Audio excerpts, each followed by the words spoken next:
and business leaders world over. The headquarters is also the site of the world-renowned exhibit, Psychiatry, an Industry of Death.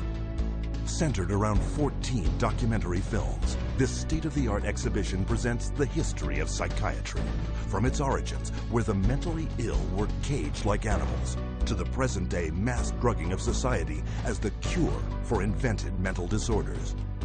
Traveling versions of the exhibit visit hundreds of cities across 5 continents, opening the way for hundreds of thousands to discover for themselves the dark truth behind psychiatry. What is today a global human rights movement began more than 30 years ago with a fight for the freedom of one individual, Victor Ghiori, forcibly committed to a Pennsylvania psychiatric hospital. He was interviewed by a psychiatrist who said, "I can't understand a word this man is saying. He's incoherent. Obviously a paranoid schizophrenic. Commit him," which they did. Now, he wasn't babbling incoherently, he was speaking Hungarian. We filed a lawsuit against the hospital. In the middle of the case, the doctor, who was the head of the hospital, stands up and he says, "We want nothing more to do with Victor Ghiori." The release of Victor Ghiori was the first of thousands of cases throughout the world, helped by CCHR. CCHR challenged involuntary commitment laws throughout the United States and internationally, and what we found was that people were being incarcerated without any legal rights. They had no right to an attorney. They could be drugged, shocked, lobotomized without their consent. Example, Australia, 1977, where CCHR exposed a psychiatric practice called deep sleep treatment.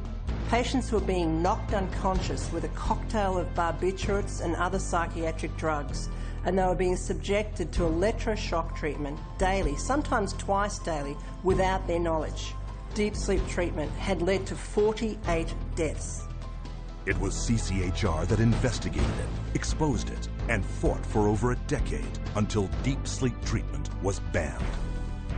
In South Africa, CCHR exposed psychiatric camps where mental patients were kept and brutalized and then farmed out as slave labor. In Italy, CCHR worked with legislators and the media, conducting raids on psychiatric hospitals, the conditions of which were barbaric, and CCHR got them shut down. In Japan, CCHR exposed the financial crimes of psychiatrists and hospitals that were defrauding the government and taxpayers. The guilty were tried, and the hospitals put out of business. And in the United States, CCHR uncovered a billion-dollar fraud in the nation's largest chain of private mental health facilities.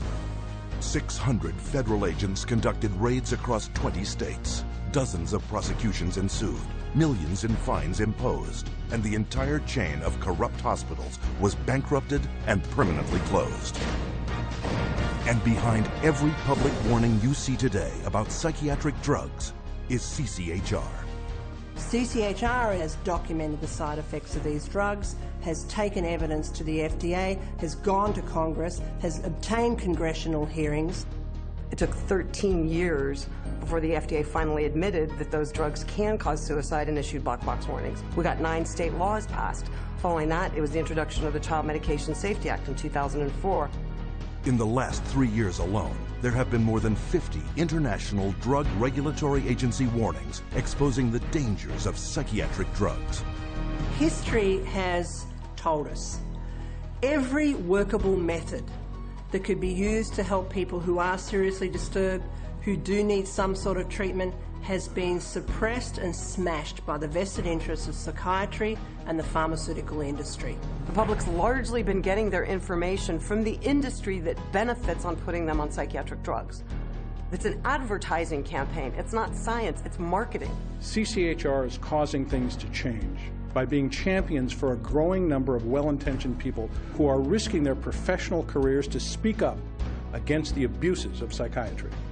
Having that support from a group like this has made a tremendous difference in what I feel personally that I've been able to accomplish. So I think of CCHR as fellow soldiers. I'm unaware of any other organization that does the kind of work that CCHR does, particularly on the scope and the level that they do. CCHR CCHR has been very effective at moving the ball down the field. One at a time, one state at a time, one legislator at a time. CCHR has had the resources to be able to teach and have legislators become more aware of what the problem with the psychotropic drugs are. CCHR has researched the issue. When you need the facts, you go to CCHR. Today, CCHR has over 300 chapters in dozens of countries around the world. Wherever and whenever psychiatrists abuse human rights, CCHR takes its message to the streets. From the United States to Japan, and from Canada to the United Kingdom, prominent members of CCHR lead marches to secure the protection and freedom from psychiatric abuse for everyone.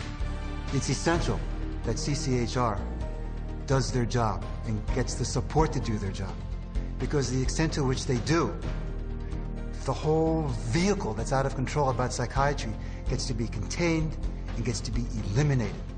It scares me to think if this doesn't happen. I've seen up close what it's like, and it scares the daylights out of me. You have 100,000 people electroshocked every year. You have 17 million children worldwide taking mind-altering drugs.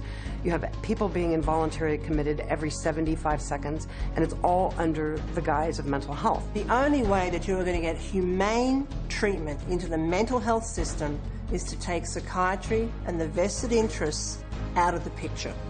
And only then will you see people truly obtaining mental health. You have two choices. Either you pretend you knew nothing about it, or you do something about it. With knowledge comes responsibility. That's why we're here. That's why people are joining forces with CCHR. Thousands from every faith and walk of life have already joined. CCHR investigates and exposes psychiatric violations of human rights, and will continue to do so until psychiatry's abusive and coercive practices cease and human rights and dignity are returned to all. Your help is needed.